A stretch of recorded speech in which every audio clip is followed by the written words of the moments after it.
Pronto.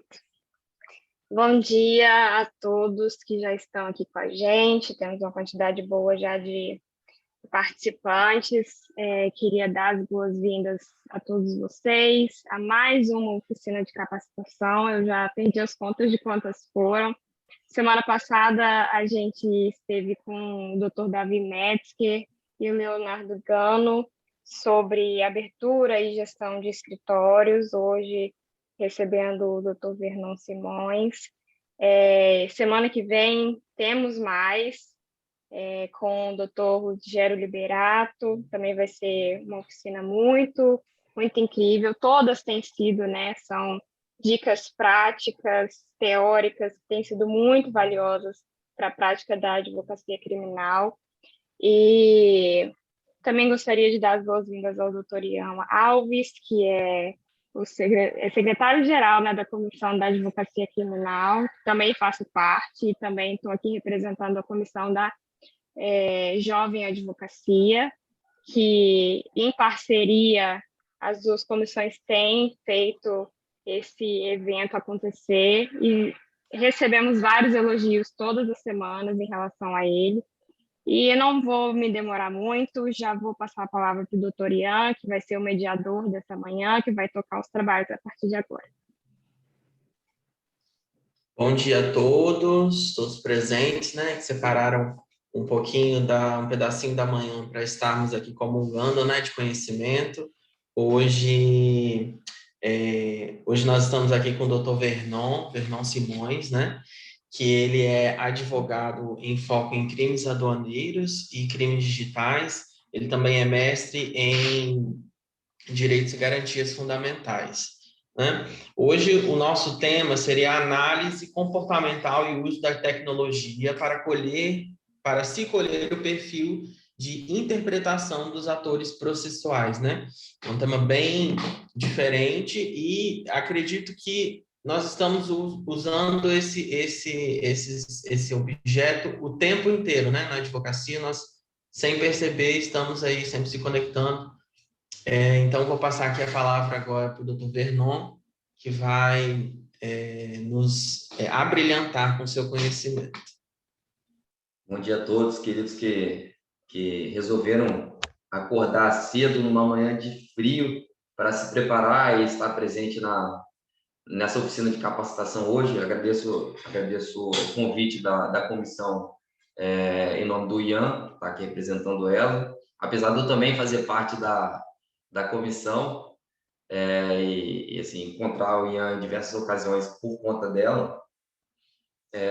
Assim, sem mais delongas, vamos direto para não perder muito tempo, que o dia hoje está corrido. A oficina hoje, que foi proposta com um título de interpretação de padrões de comportamento dos atores processuais, um título semelhante a esse, ela, na verdade, ela constitui uma série de sugestões práticas que eu gostaria de estar compartilhando com a advocacia criminal, especialmente, mas ela não se limita à advocacia criminal, ela serve como prática a toda forma de advocacia. E ela tem base num novo modelo, numa nova visão do jogo processual. A ideia é que a gente separa o processo penal numa visão mais tradicionalista, que era aquela que até funcionava e até funciona hoje em dia, mas ela perdeu um pouco de eficiência com a massificação dos processos, com o aumento do rigor punitivista, em oposição a uma visão do processo que é baseada na teoria dos jogos, que tem na teoria dos jogos um marco teórico para ver o processo até com um pouco de cinismo, para se olhar o processo como uma visão a partir de o que alguns chamam de teoria dos jogos, outros chamam de teoria de guerra, que basicamente difere do modelo tradicional quando a gente para de confiar na bondade dos bons, na bondade dos tribunais superiores para reformar nulidades, qualquer falta que é cometida durante o processo, com base na jurisprudência, com base no legalismo, porque nós que atuamos no dia a dia sabemos que essa não é a prática, não é o regular. É possível que uma nulidade muito bem consolidada na jurisprudência ela ocorra em primeira instância, seja mantido no nosso tribunal e, às vezes, assim, o seu cliente sequer tem dinheiro para poder subir a um tribunal superior para você tentar convalidar a jurisprudência e sanar essa nulidade. Essa visão do jogo processual, então, ela busca levar em conta aquele processo, o processo penal de maneira singularizada.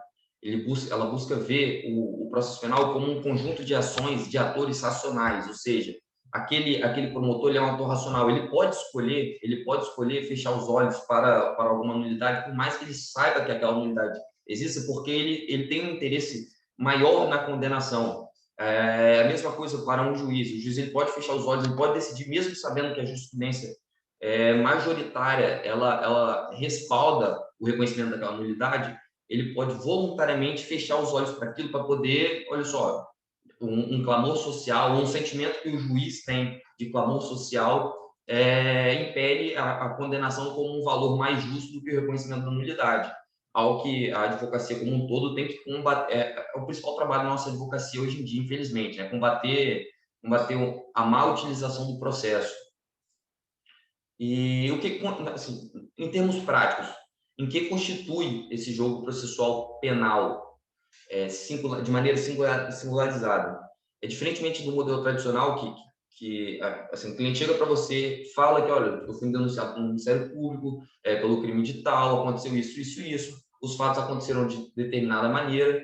O que o advogado que ele trabalha no modelo tradicional, que ele vai fazer beleza, eu vou analisar os fatos que você me trouxe, eu vou fazer um levantamento técnico, jurídico, vou fazer um levantamento da doutrina, vou fazer o levantamento da jurisprudência, o que é pensado sobre esse caso, e vou elaborar uma estratégia de defesa em cima disso, dessas informações. O que o jogo processual penal singularizado ele difere é que, além disso, além da análise dos fatos, levantamento da doutrina, da jurisprudência, o advogado ele deu um passo a mais. Ele faça um mapa do perfil dos atores processuais, ele conheça quem é o promotor, quem é o juiz, quem são os desembargadores que vão julgar aquilo, e assim, não a ponto de conhecimento só jurisprudencial, não, conhecimento de precedentes daquele determinado ator, não. Conhecimento, se possível, do perfil pessoal mesmo, das preferências políticas, das preferências de marco teórico, se aquele ator processual tem uma preferência por determinado tipo de música, tem uma preferência por determinado filme, por determinada literatura. E, assim, muitos advogados já fazem isso no dia a dia, só que eles fazem com uma vantagem que é a vantagem da experiência, do network. Um advogado que está no mercado há 30 anos conhece, já mapeou mais ou menos qual o posicionamento de cada juiz de primeira instância, já conheceu, já ouviu falar de alguma preferência comportamental de determinado juiz, coisa que nós, advogados, que às vezes não temos esse tempo de experiência, principalmente para aqueles que estão começando agora, não tem condição de conhecer por essa via. E o que eu estou sugerindo aqui é que a gente aproveite da tecnologia para poder ter acesso a ela de uma maneira rápida e a gente produza dossiês de informação que fiquem guardados para a gente. O nosso processo, é claro, de maneira protegida, para não vazar, porque por mais que eu vá sugerir aqui a utilização de informações de fontes abertas, aquelas informações ainda assim são dados pessoais dessas pessoas e devem ser bem protegidos de uma maneira mais rigorosa. Como é que você cria esses dossiês? Como é que você coleta as informações através da internet? O modelo tradicional ele não se furta de usar a internet para poder ter acesso a essas informações, não. Qualquer advogado hoje vai fazer uma petição, ele vai fazer a primeira busca doutrinária dele, vai ser na biblioteca dele, depois no Google, em bibliotecas jurídicas online, se tiver, PDF, essas coisas, vai pesquisar no Jus Brasil ou em outro repositório de jurisprudência qual é o entendimento dominante na jurisprudência nacional sobre aquele assunto. Só que esse tipo de busca na internet é o que eu chamo de busca à cega. Ele busca uma jurisprudência, mas ele não sabe se aquele juiz é compelido pela aquela jurisprudência. Como eu falei, ele pode simplesmente fazer a egípcia para para esse entendimento consolidado, porque ele tem um interesse maior na condenação.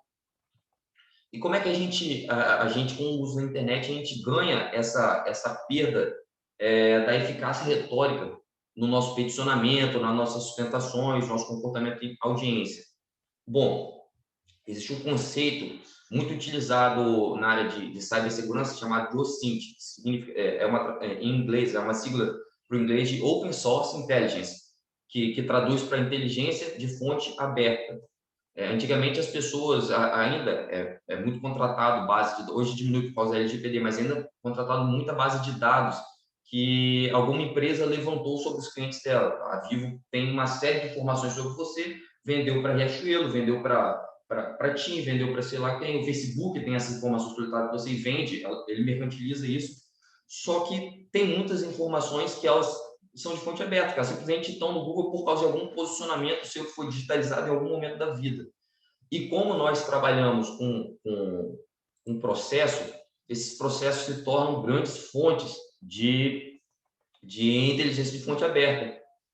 Por exemplo, se você entrou com uma petição em algum momento da sua vida, no mínimo, o que eu consigo sobre você, o seu número de OAB, o número de OAB a gente consegue no CNA, que é o Cadastro Nacional de Advogados, mas eu consigo o endereço do seu escritório, consigo saber o seu posicionamento naquela petição, consigo os dados dos seus clientes, e para o juiz, que a vida dele é uma vida de sempre estar proferindo decisões, diversas decisões, que ficam registradas em diários digitais, ele cria uma gama enorme mesmo, de informações que podem ser coletadas de maneira gratuita, se o advogado tiver o interesse, primeiro, né, em correr atrás dessas informações, e também a técnica para chegar a elas. Eu não sei quantos de vocês aqui já advogam há algum tempo, mas, assim, eu vou falar, basicamente, a experiência que eu tinha quando eu comecei a advogar, porque foi uma experiência que eu trouxe dos estágios que eu fazia, que eu cheguei a fazer. Primeira coisa, busca de jurisprudência no Jus Brasil. Todo mundo passa raiva porque busca um termo e não sai milhares de resultados que não tem nada a ver com aquele termo, que não tem o filtro do resultado, é horrível. Você não consegue, se você tentar buscar uma informação somada a outra, o nome de um desembargador somado a um posicionamento, você vai ter que ter um trabalho braçal para poder fazer aquele tipo de busca, para poder achar aquilo. De maneira que você vai perder tempo e provavelmente vai desistir no meio do caminho, se contentando com talvez algum julgado que seja favorável a você, mas que sequer seja reconhecido por aquele desembargador, por aquele juiz. Então, a primeira sugestão prática que eu posso dar é não fazer buscas diretamente nos sites de repositório de jurisprudência. Muito menos, tem algumas pessoas que vão um pouco além, eles buscam diretamente no EDIário, o nosso EDIário no Tribunal de Justiça. Ele tem uma opção de pesquisa lá, mas, assim, não tem necessidade de fazer busca para aquilo, porque existe o famoso Google, o famoso buscador, que ele já faz esse trabalho de filtragem de resultado. Para isso, a pessoa precisa conhecer como se utiliza os operadores do Google. Isso é essencial hoje em dia na advocacia, se você quiser fazer uma pesquisa singularizada. Seja na advocacia, se você quiser achar bens de algum réu que foi executado, seja se você quiser conhecer quem é aquela vítima, procurar a vida pessoal daquela vítima, a vida pregressa daquela vítima, quanto se você quiser conhecer os atores processuais. Mas, além disso, assim, a primeira dica, como eu falei, é a utilização do Google para poder fazer uma busca em repositórios de jurisprudência. Como é que você faria isso? Eu vou utilizar, assim, um exemplo do modelo tradicional e falo rápido de como faria um exemplo da busca utilizando o Google para poder filtrar esses resultados. Primeira coisa, eu quero saber como é que o entendimento da segunda Câmara Criminal sobre o descaminho e a autonomia penal frente à instância administrativa. Show, é esse parâmetro que eu quero. E eu quero que esse entendimento de jurisprudência ela seja recente. Então, eu vou buscar isso nos últimos 3 anos.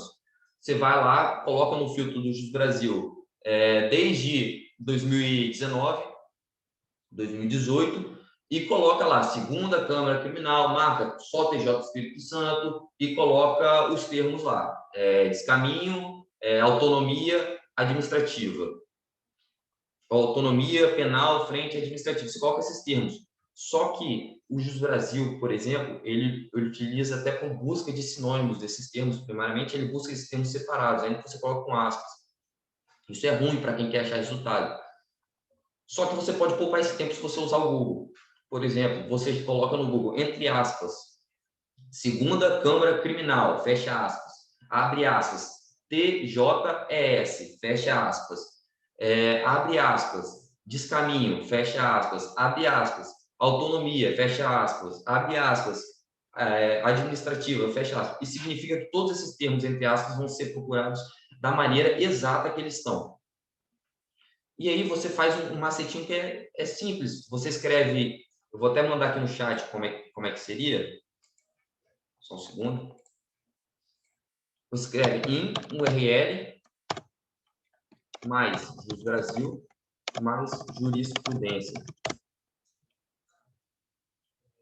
Isso significa o quê? Que a busca que o Google vai fazer será apenas em sites que tem na URL, que é no link do próprio site, esses dois termos, que é o Jus Brasil e jurisprudência, que é o que vai acontecer se você buscar dentro do site Jus Brasil. Só que agora você teve um filtro um pouco melhor para fazer essa busca. Outro filtro também que pode ser utilizado, você quer buscar coisas de 2019 a 2018, escreve direto no Google isso aqui. Tem vários operadores que eles ajudam nessa pesquisa. Você pode usar o Google apenas como um filtro, para não ter que procurar diretamente no próprio site. Mas, Vernon, isso aí serve para busca jurisprudencial. Eu nunca tive problema para busca jurisprudencial. Show! Mas quanto de vocês conseguem procurar na internet o posicionamento, o entendimento jurídico de determinado juiz? Um comportamento tradicional é ligar para colegas de profissão, tentar entrar em contato com o assessor para saber como é que aquele juiz entende determinado assunto. O macete que a gente pode fazer, por exemplo, para poder procurar isso na primeira instância do Espírito Santo, é buscar, entre aspas, o nome do juiz, entre aspas, o mecanismo, a questão jurisprudencial que vocês querem saber, e dentro do operador em URL, vocês procuram TJES, que isso vai buscar automaticamente, vai trazer, obviamente, né, todos os resultados que são achados dentro do site do Tribunal de Justiça do Espírito Santo, mas vai procurar dentro do ediário. Vocês podem colocar também, já dentro da operação do operador em URL, até o próprio nome ediário, que vai ajudar a achar dentro das publicações que contenham isso. É claro que o advogado ele tem que fazer o trabalho de filtro, de busca, para poder saber exatamente achar exatamente o que ele está querendo. Isso é trabalhoso, isso gasta tempo fazer, não é coisa rápida, por isso fica como sugestão de boa prática você registrar, como eu falei no começo, em dossiês, como aqueles que têm o hábito de fazer fichamento de livro, abre um Word, coloca o nome do livro, coloca o fichamento e vai fazendo o fichamento lá e faz um upload numa nuvem, para não perder aquilo e ter consulta rápida. Faz o dossiê de informações, juiz tal, vara tal, mesma coisa. Salva as informações lá, deixa ela bem registrada, faz o upload de alguma nuvem e pronto. Aquela informação ela vai estar sempre ali para você. E aquilo te dá já por exemplo, se você quer saber se aquele juiz é um juiz punitivista, basta buscar o nome dele dentro do ediário através do termo de conversão em prisão preventiva. Você vai saber como é que ele decide converter em prisão preventiva. Todas as prisões que chegam para ele flagrante. Obviamente, isso acontece pelo juiz de custódia, mas só que quando vai para o juiz natural mesmo, para a vara, que vai ser a vara prevento, você consegue procurar a rejeição dele aos pedidos de liberdade provisória e manutenção da prisão preventiva. Isso te dá um padrão de comportamento daquele juiz. Com esse tipo de informação, você já consegue, por exemplo, estabelecer uma estratégia que vai, assim, talvez te poupar tempo na hora de fazer o pedido de liberdade provisória, entendeu? E te dar mais tempo para poder fazer. Você perde um tempo inicial de pesquisa, mas te dá mais tempo depois para elaborar um habeas corpus, eventualmente, ou até mesmo no pedido de liberdade provisória. Você sabe que determinado juiz ele só concede a liberdade provisória para réus que comprovam a possibilidade de trabalhar. Por exemplo, um exemplo hipotético. Você viu isso, cara, você vai entrar com o seu pedido de liberdade provisória, você vai caçar algum documento que registre essa possibilidade de trabalho daquela pessoa que está presa. Você não vai perder o tempo de entrar, ver o juiz negando, para depois entrar com habeas corpus. Ou seja, assim, é uma vez não dupla. Você perde tempo na pesquisa, mas você ganha tempo na elaboração da própria estratégia, além de você poder aprofundar ela. Isso significa também que quando você faz esse tipo de pesquisa, você consegue ter uma previsão processual a longo prazo. Por exemplo, se você sabe como é que o Ministério Público pensa, ou aquele promotor que fez a denúncia, que é responsável pelaquela vara pensa, você sabe como é que o juiz daquela vara pensa, você sabe como os desembargadores e as câmaras criminais daquela região pensam, e você sabe como o STJ pensa, você pode fazer estratégias que, por mais que elas tenham consideração de jogo a longo prazo, elas tentam ganhar os subjogos, né? Ganhar a liberdade provisória, ganhar na absolvição, ganhar no recurso de apelação, até chegar lá em cima, caso o seu cliente ele tenha, de fato, dinheiro para bancar a atuação do advogado até as instâncias superiores. Sobre a utilização do Google como filtro também para poder elaborar isso, a gente pode utilizar para fazer buscas um pouco mais pessoais. Por exemplo, você pode usar o InURL, eu estou repetindo esse URL, mas a gente tem vários operadores, como o próprio site, que se você colocar exatamente o link onde você quer fazer a procura depois desse site aí, o Google ele só vai fazer busca nele. Enfim, você pode utilizar o operador InURL para excluir termos, para poder fazer buscas específicas em determinadas páginas, principalmente de relacionamento, páginas de rede social, para poder conhecer o gosto de cada um dos atores. Obviamente, muitos juízes eles têm uma preocupação em não passar uma imagem, assim, não publicizar muito a imagem deles, mas alguns eles não ligam muito para isso, promotores também.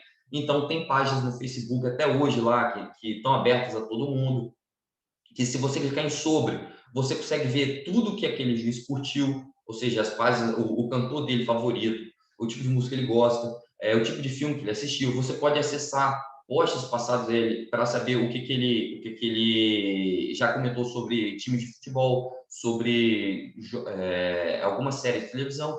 E na malandragem do advogado, você entrar, quando você for, por exemplo, fazer uma audiência, despachar com aquele juiz, ou até mesmo na petição, você incorpora o gosto daquela pessoa na sua fala, no seu peticionamento.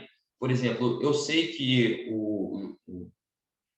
o juiz federal Américo BD, ele é um aficionado pelo Paysandu, eu sei que ele é um aficionado, ele gosta muito de cultura pop, ele gosta muito de filmes de herói, ele gosta muito de séries épicas como Game of Thrones. E se eu coloco isso na minha fala, eu tenho certeza que o despacho já fica um pouco diferenciado, porque prende ele. É como se fosse uma tática de vendedor. Você olha a pessoa, você mede ela de cima a baixo, e aí você tenta vender para a pessoa com um pouco mais de customização.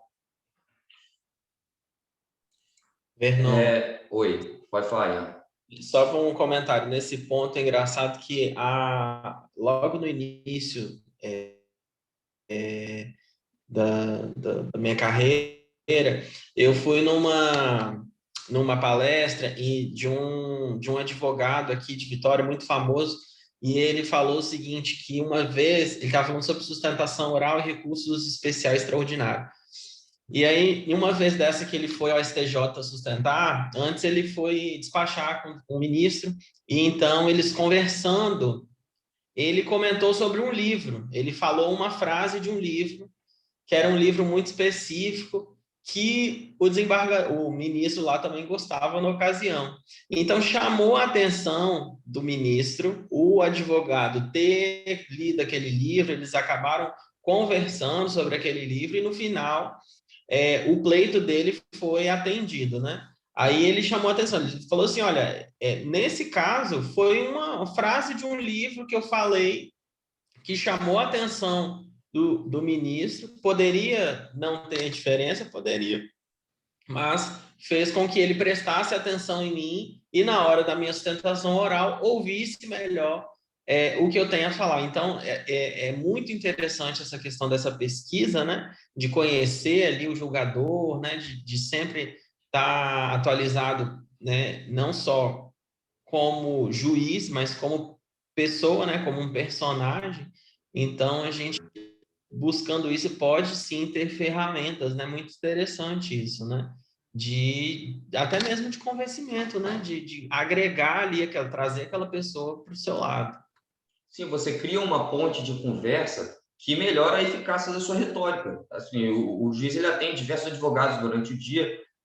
Assim, pode ser que a maioria deles fale muito bem, tenha uma capacidade de argumentação muito boa, só que ainda assim é maçante para o juiz que tem trabalho para fazer, que poucas vezes não, que muitas vezes está pouquíssimo interessado em saber o que o advogado tem a dizer, porque ele só vai repetir muitas vezes o que está na petição, e o juiz, entre aspas, né, ele lê a petição muito entre aspas, porque a gente sabe que a realidade envolve muitas vezes uma passagem de olho pelo assessor, que inclusive, apesar do assessor não ser um ator processual direto, ele também pode ser uma fonte de pesquisa, porque o assessor ele vai ser a primeira pessoa que lê o processo, e o assessor, como ele está no gabinete, ele conversa com outros estagiários e outras pessoas que leem o processo. Isso significa que ele manifesta gostos pessoais dele nessa conversa, preferências pessoais. E se, por exemplo, você escreve uma petição que faz referência a um tema, a um filme, a uma série do momento que determinado assessor tem preferência, assim que o estagiário lê aquela peça e identificar aquilo, ele vai conversar com o assessor e falar, caramba, fulano, olha só, falaram aqui da série que você gosta aqui na petição. E isso já cria uma preferência naquela petição para aquele assessor, porque ele vai querer ler aquilo. E, assim, são pontes que a gente, como advogado, a gente tem que tentar, são construídas com o tempo e a gente tem que tentar vencendo elas, conseguir ultrapassar elas. Ah, mas como saber quem é o assessor da vara, como é que é a preferência de um assessor de determinada vara? É coisa simples. Você liga para o gabinete, pergunta quem é um assessor e aí você faz uma busca. Usando esses parâmetros que eu falei, usando, entre aspas, o nome da vara, entre aspas, o nome da cidade, entre aspas, o primeiro nome do assessor, fecha aspas, aspas, assessor, e um URL, o TJS. Você vai achar com certeza absoluta o nome daquele assessor. Às vezes vai demorar um pouco para achar o nome completo. E aí você faz a pesquisa nas redes sociais por esse assessor, entendeu? Procura no Instagram, procura no Facebook. O Facebook ainda é a melhor, na minha opinião, né? A melhor fonte, porque muitas pessoas largaram de vez aquela rede social e deixaram as contas lá paradas.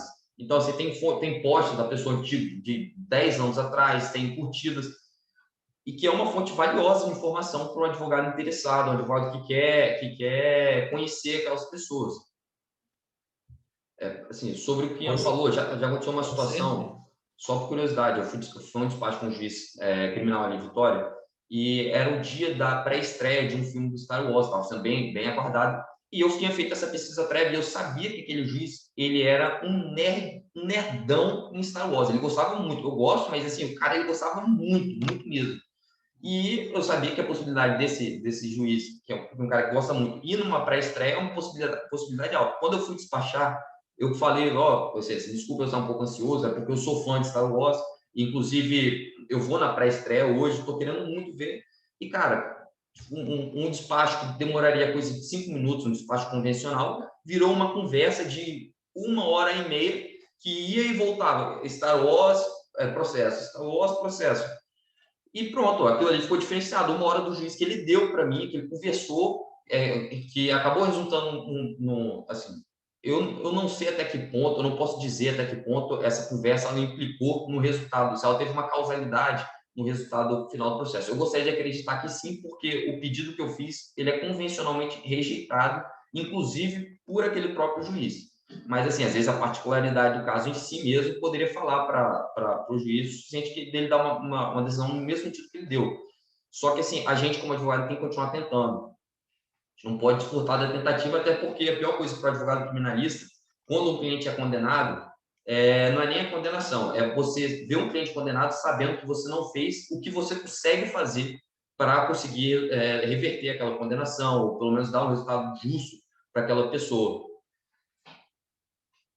E, assim, eu falo isso dessa diferença desse método tradicional para esse método novo e sobre essa deficiência de tempo que a gente tem, porque quando eu comecei a advogar, eu utilizava somente o método tradicional, só que quando a gente tem uma peculiaridade, é que quando a gente começa a advogar, a gente tem muito tempo. A gente tem muito tempo livre, porque a gente ainda não tem tanto trabalho. A não sei que você vai advogar de cara num escritório grande, esse escritório te impõe uma massa de trabalho relevante, ainda mais no criminal, cara. Você vai ter bastante, vai ter terça-feira, quarta-feira, quinta-feira livre, às vezes, na semana, trabalhar segunda e sexta, trabalhar efetivo mesmo.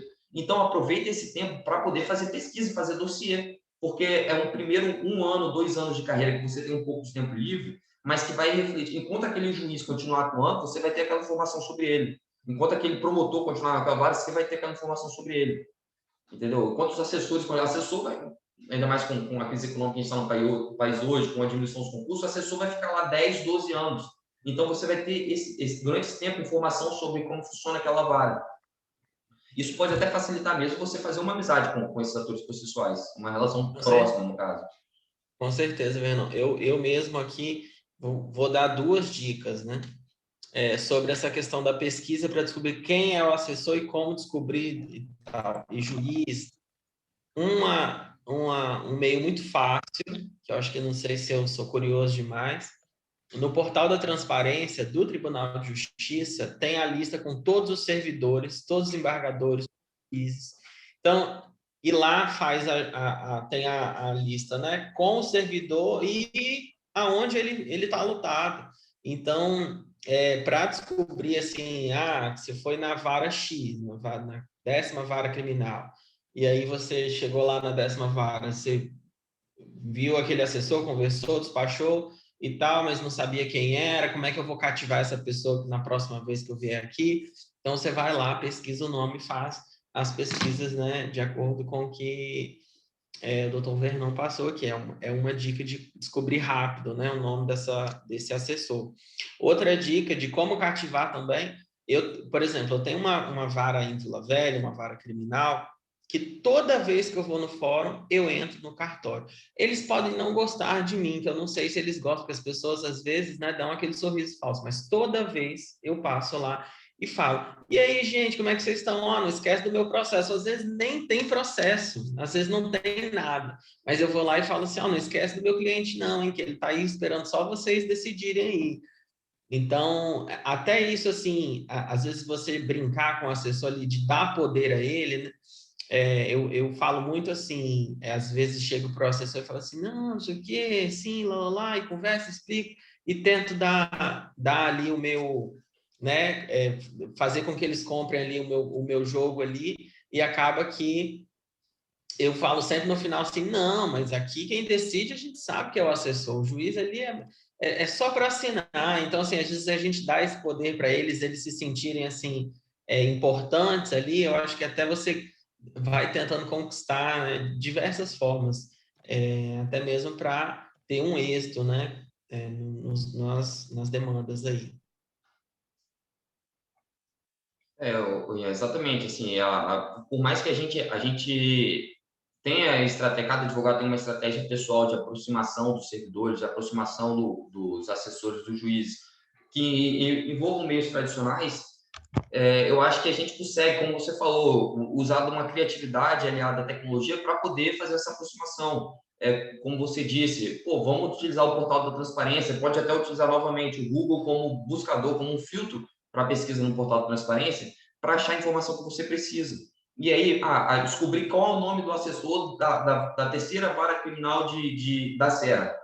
Você pega o nome desse assessor, joga no Google com aspas e filtra os resultados que aparecem. Ele tem Twitter? Se tem Twitter, o que ele manifesta de opinião no Twitter? Quais são as preferências dele? Ele tem Instagram, ele tem Pinterest, ele tem Facebook.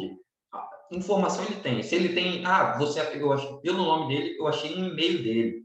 Pega o e-mail, joga o e-mail entre aspas e coloca no Google, vê o que e-mail vai voltar. Vai voltar em inscrição em concurso, vai voltar em qual tipo de concurso, vai voltar em inscrição em determinado lugar. O que vai acontecer? Com essas informações, eu acho que o advogado, no dia a dia, ele fica muito mais munido para poder elaborar as estratégias processuais dele. Ele fica munido para poder passar para o cliente uma confiança também, porque uma pergunta que todo cliente faz, todo não, mas a maioria dos clientes fazem: doutor, e como é que o juiz de tal vara é? Como é que ele decide? E às vezes você não sabe, porque você não fez essa pesquisa e não tem experiência prática para saber como é que aquele juiz decide. Entendeu? Qual é o nome do juiz? Acontece isso com muitos colegas meus, não sabe o nome do juiz de determinada vara. Entendeu? Mas se você tem um processo lá, pelo menos o nome, você pode esquecer o nome, obviamente, ninguém, mas tem que ter algum lugar que tem que estar registrado.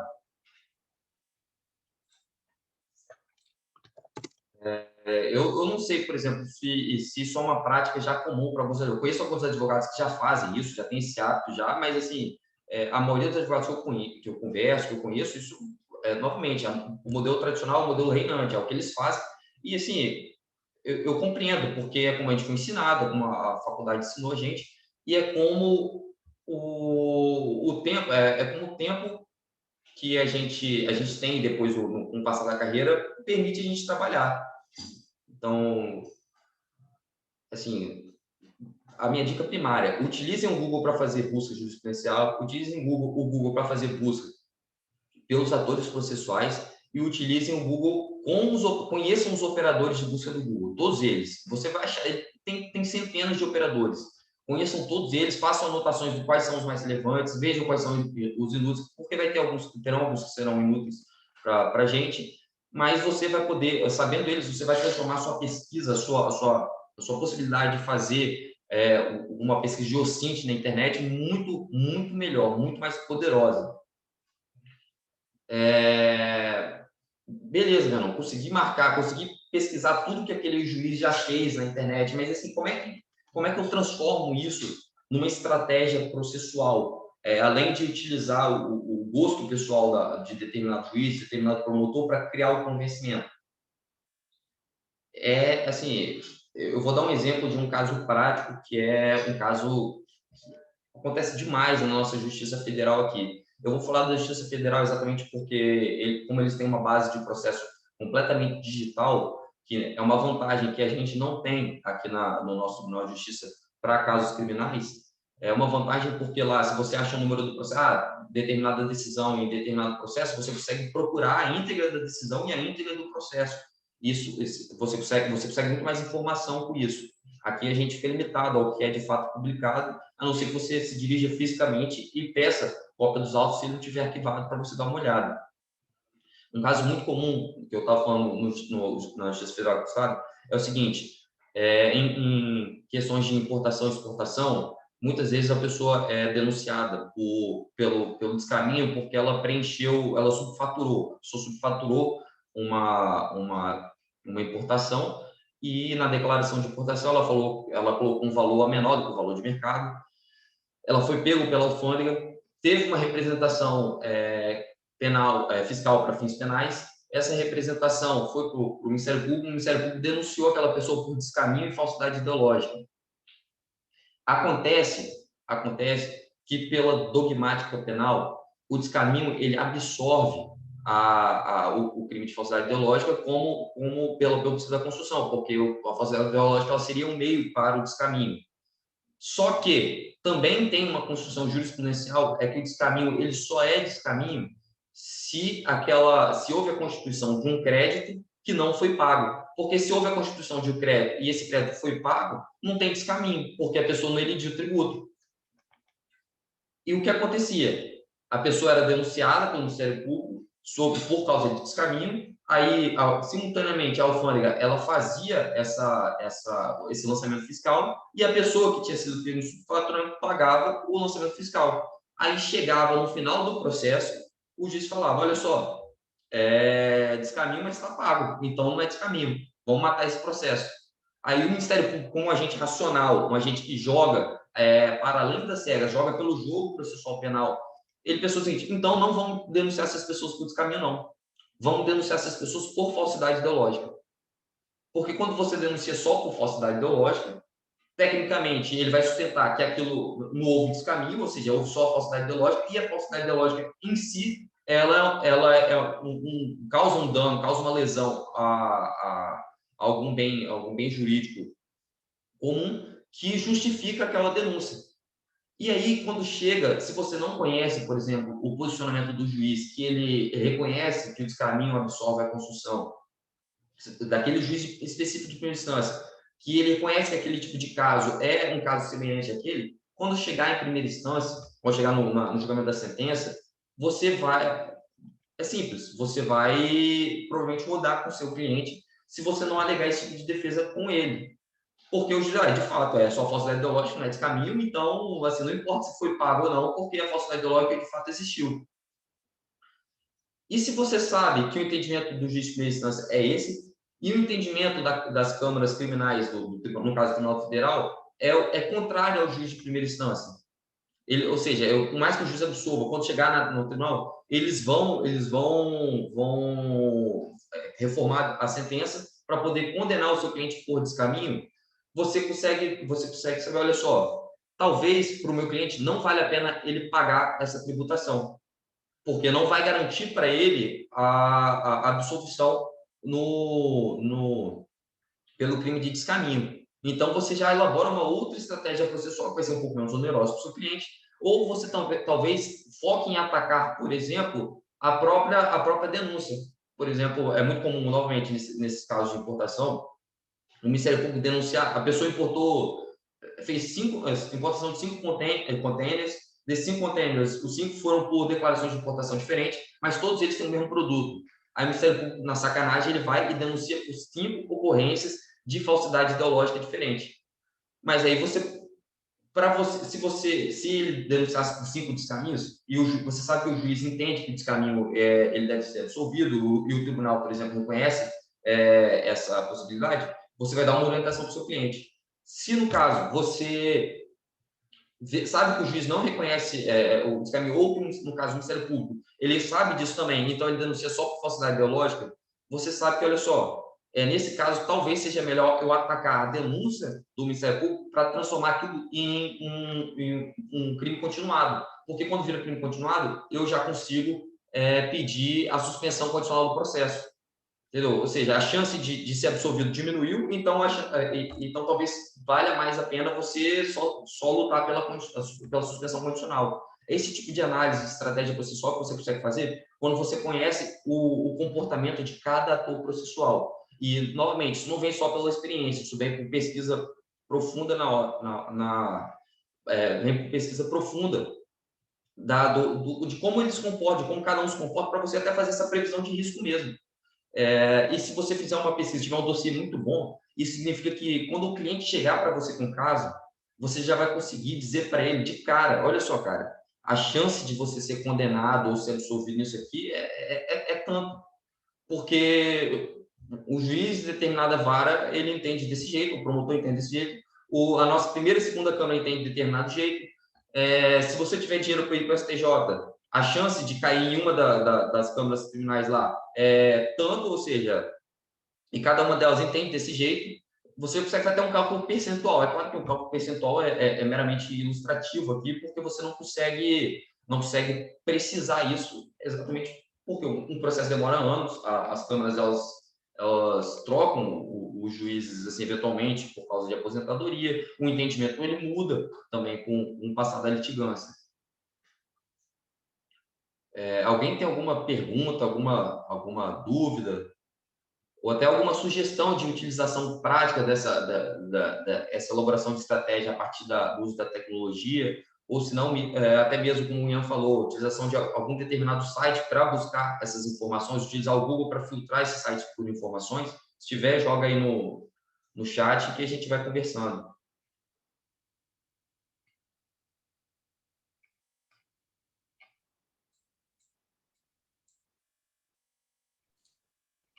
Bom, se não tem nada, eu acho que a gente já pode encerrar por aqui, Ian. A não sei que você tem alguma coisa para acrescentar, mas aí, apesar de já ter acrescentado bastante com a sua fala Pessoa que anterior.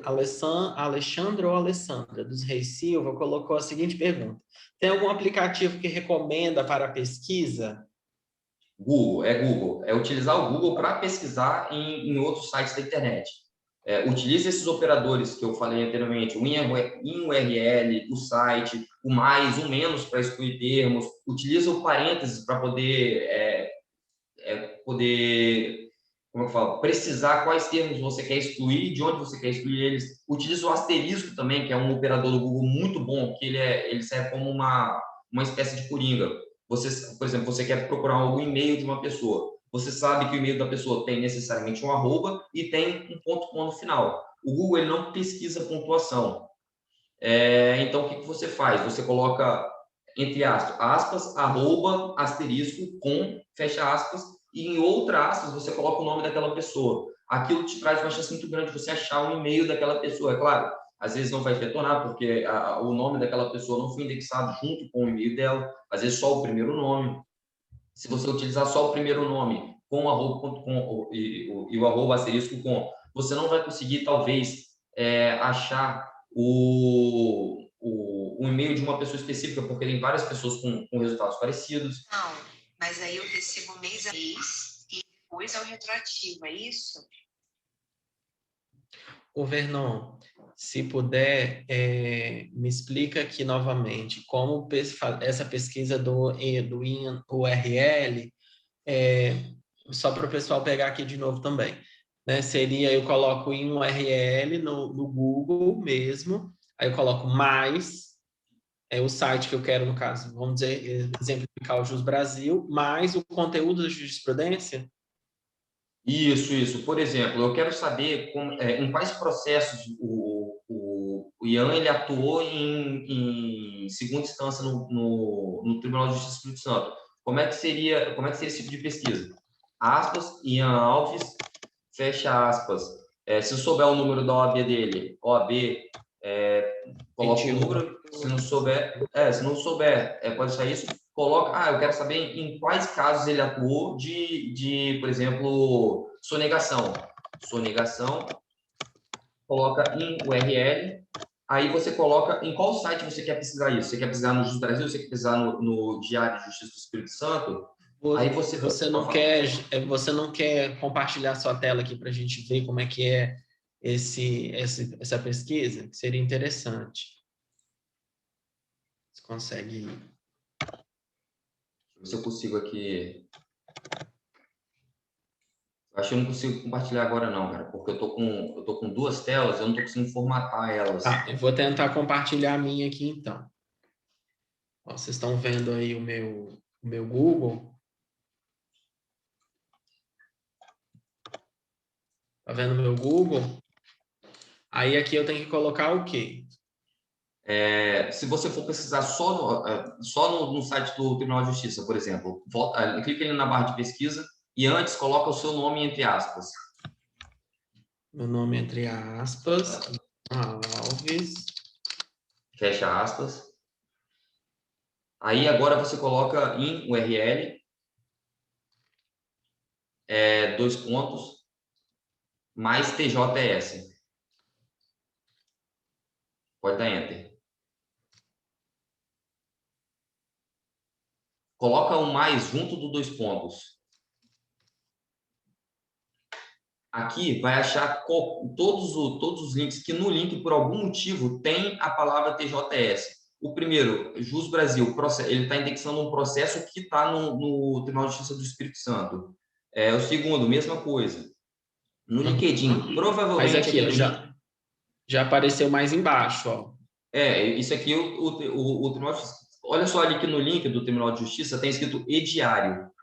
Se você colocar do lado do mais TJS, mais ediário, só vai achar esse tipo de correspondência. Aqui, então eu tenho mais ediário, assim? Isso. Vamos lá. Aí, ó, só achou isso. Todas as publicações que já aconteceram no seu nome, que estão no Tribunal de Justiça do Espírito Santo, estão aí. Tem até uma recente aqui que eu nem vi. Deleta o vídeo depois para não tomar ciência. Tá certo. Não, muito interessante, muito obrigado. Legal, é porque a gente tem esses mecanismos de pesquisa, né, que a gente não sabe utilizar, né? Eles existem, mas a gente não tem acesso, né? E é interessante alguém que tem esse conteúdo para nos passar, né? Para nos compartilhar com o lugar desse conhecimento, né? Sim, eu acho que é muito comum o que a gente faz, eu acho que o Ian também deve fazer, buscar jurisprudência, a gente vai no site do Juiz Brasil e procura lá. Mas só que o É, buscador deles é muito ruim. eu, normalmente, quando eu busco jurisprudência, eu vou no site do STJ, eu Uhum, pesquisar a jurisprudência lá, então eu acho muito fácil. Tudo que eu preciso eu acho lá no STJ.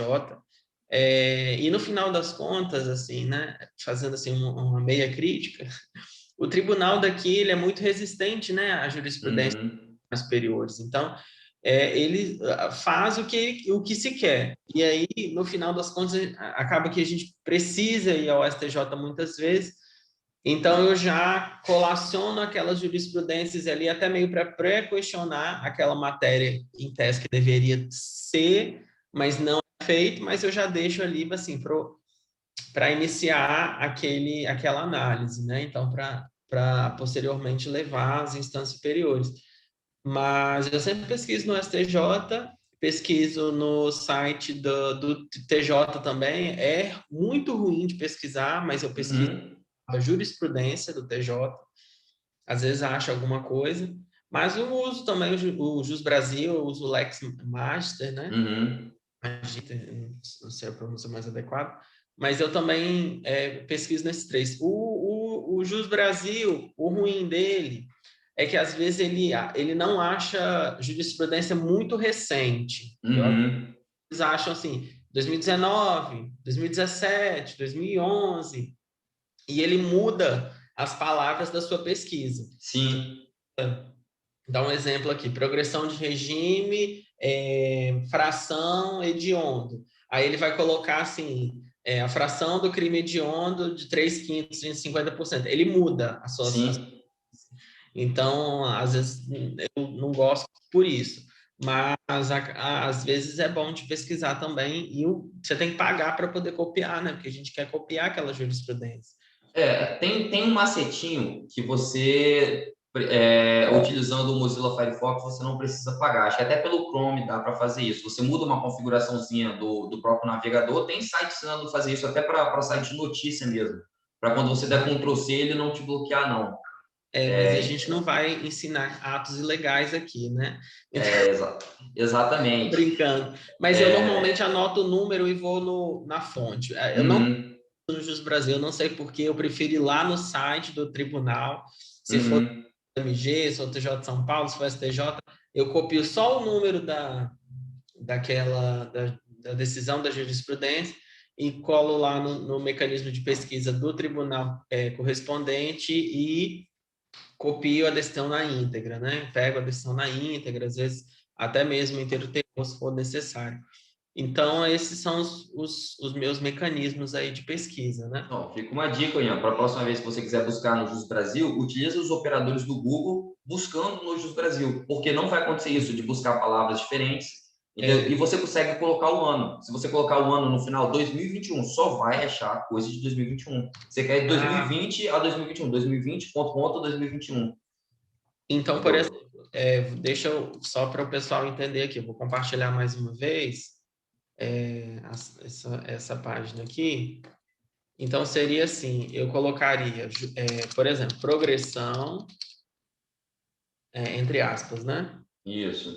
Aspas, aí colocaria in URL, dois pontos, mais. Eu colocaria Jus Brasil, Jus Brasil, mas jurisprudência, mais jurisprudência. Isso. jurisprudência. Sem um acento, Ian. Eu não sei se não, pode deixar com acento, porque não indexa o Foi acento, aqui. não. Aí vamos clicar nessa primeira aqui, que apareceu. Ó, tá vendo? Ele acrescenta a palavra, ó, ele colocou progressão imediata de regime. Tudo bem que dá para você alterar, mas a primeira vista, assim, ele ele muda, né? Mas olha só, é porque a pesquisa que você fez foi uma pesquisa de palavra única. Se você colocasse uma chave de palavra, por mais que ele jogasse ali na buscador dele, progressão imediata de regime, só apareciam resultados que têm a chave de palavra. Se você quiser Então, colocar por progressão, exemplo, dê outra coisa. se eu for colocar mais palavras, eu preciso colocar outra haste, então fração, é assim? Isso. Coloca tudo junto. Não, só coloca tudo junto se for o termo exato, se for a frase exata. Entendi. Se você quer, eu beleza. quero progressão de regime, eu só quero que ache progressão de regime. Faz só achar a progressão de regime. Muito bacana, muito legal. Muito obrigado por compartilhar esses seus conhecimentos, né, tecnológicos. Com certeza vai ser de grande valia para quem estava aqui, né, assistindo, né? Não foi ninguém perdeu tempo aqui. Todo mundo com certeza foi muito agraciado com o seu conhecimento. Então, se não tiverem mais perguntas, né, eu acredito que nós vamos encerrar por aqui, agradecendo enormemente o Dr. Vernon Simões, que nos disponibilizou seu tempo, seu conhecimento, né? Este evento é um webinar, uma oficina, né, realizada em conjunto das comissões da Jovem Advocacia e da Advocacia Criminal. A doutora Luciana aqui, que é a principal idealizadora aqui do evento, agora ela já está off, mas gostaria de agradecer ao doutor Vernon, ao AB que nos cedeu esse espaço para que nós possamos aí sempre agraciar os advogados, né? Então, muito obrigado, um bom dia a todos. Vernon, um grande abraço. Estão esperando novamente, né? Beleza. Compartilhar outros assuntos, né? Aí sim. a gente vai se divertir. Gente, um forte abraço a todos e um bom dia. Bom dia a todos, forte abraço. E também estou no aguardo para esse churrasco aí, hein? A comissão tem que organizar, né? A comissão tem que organizar esse evento. Esse encontro. Tchau, tchau. Tchau.